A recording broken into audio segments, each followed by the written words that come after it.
Hanging Charlie Birger, Episode 1. I was going to be somebody, said Charlie Birger to no one in particular. The date was April 18th, 1928.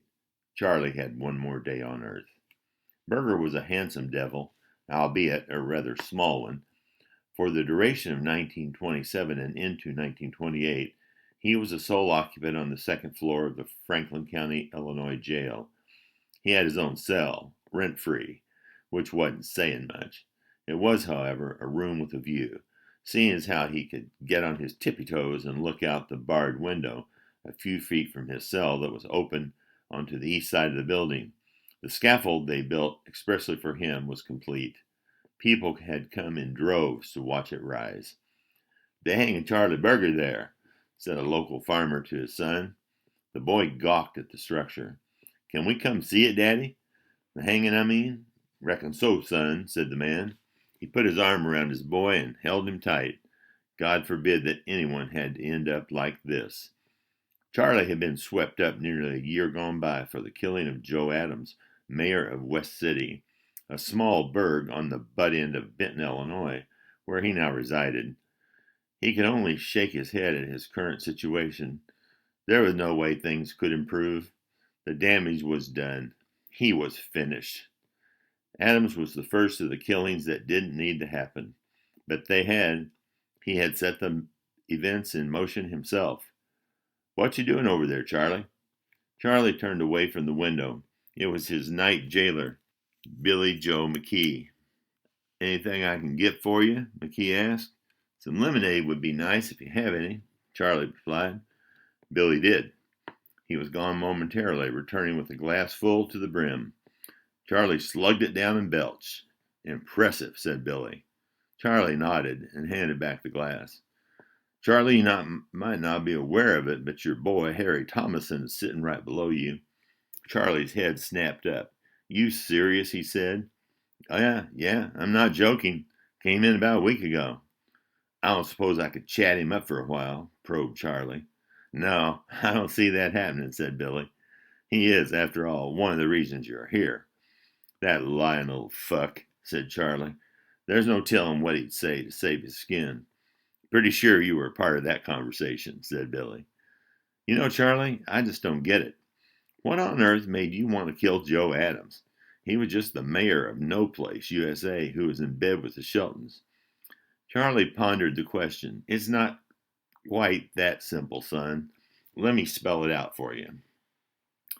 Joe Adams had this house over in West City. The Sheltons stored their tank there, the one they tried to kill Art and Bessie Newman with. One day, Ray Walker and Blackie Arms were headed for the Shelton Roadhouse up by Benton, the one we half destroyed, when they saw two flyers, airplane men, grounded with their plane. It was a Curtis Jenny, I believe. Turns out Harry Kane and Walter Mundale were on a Midwestern trip when the Jenny malfunctioned. Walker took them to get gas and then to see Carl Shelton, who offered him $1,000 and a car for a short flyover. Those fucks built some homemade nitro and dynamite bombs there at Adams' place, and the next day flew over Shady Rest and dropped them. All but one were duds, or we would have been blown to shit. Wouldn't you know it, not long after good fortune arrived, two young boys, that one down below and his brother, both of whom came from nothing, walked down the lane past our guard dog and stone tablet in front of the barbecue stand out front. Elmo and Harry Thomason had stolen a car and had nowhere else to sell it, or so they said.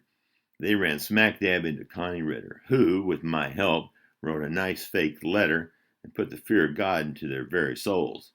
Soon the boys and Izzy the Jew, Ray Highland, were driving on their way to see Joe Adams. "We're looking for Ritter, you know, for the killing of Lori and Ethel Price, dumping her in a mine shaft and all. Of course, you know that." "Yeah, he's on the run," said Charlie. "You and Newman were part of that too, more than likely, but I doubt if you'll be around for the conclusion." Charlie stared coldly at the man. "You're just a bearer of good news, Billy," he said. Somewhere along the line, there's also going to be a reckoning for those lost souls you blew up at Shady Rest after you, Ritter, and Newman all killed the Prices. You killed your old buddy Steve George and his wife Lena, along with the downstairs boy's brother, Elmo, and Bert Owens, one of your own. Two of your men and the boy who did murder for you. Jesus. It's all ancient history, said Charlie calmly. Things, events, just spiraled out of control. I lost my way, my balance. Just for a moment, then it was done, over. Couldn't take it back. I hated looking up at those big-ass Sheltons. I wanted what they had. I wanted to be somebody. Charlie omitted the poisoning of Helen Holbrook. The state didn't give a damn, and neither did he. I'd say you succeeded, said Billy. Charlie uttered the low, guttural laugh that he alone possessed. It made Billy shudder. He shook his head and said his goodbye. It was the last time he would ever see Charlie Birger alive. Charlie leaned back against the cold bars of his cell and contemplated his diminishing future. The time was at hand, almost. He had tried to go out on his own terms twice, but the fates had intervened. First, he had attempted hanging, but the jailer found him unconscious and revived him shortly thereafter. A few days later, he drank enough arsenic to kill a platoon, but was again thwarted and forced to vomit and survive. It was obvious to him now that he was going to have to pay publicly for his sins. The morning of April 19th, 1928, dawned with its own inevitability. This would be the day he would die. No getting around it. To have traveled down a different road would have required tools and an education that he did not have access to or the money to pursue. He was a Russian Jew, for God's sake, who had immigrated from Russia to America when he was but a boy, a little boy at that. No one was going to roll out the carpet for a small, uneducated Jew. Still, Charlie had overcome one obstacle after another and progressed along his chosen pathway until his train derailed, going completely off the tracks. People came out of the woodwork to see him hang. Newsmen from all over the Midwest showed up. Charlie was looking out the window at the gathering throng when he noticed some young girls playing on the scaffold where he would breathe his last. "Hey, out there! That's my scaffold! Get off it!" he yelled. The girls ran for their lives, not knowing or caring that Charlie Birger was still protecting his territory. Phil Hanna, who had dispatched some 60 souls to the great hereafter, including Rado Millich, a former member of the gang, mounted the scaffold to test the trapdoor and noose. It worked just fine. "Make sure you get the trapdoor greased just right," Charlie yelled at the top of his lungs. The sound jolted Hanna, causing him to nearly fall off the scaffold.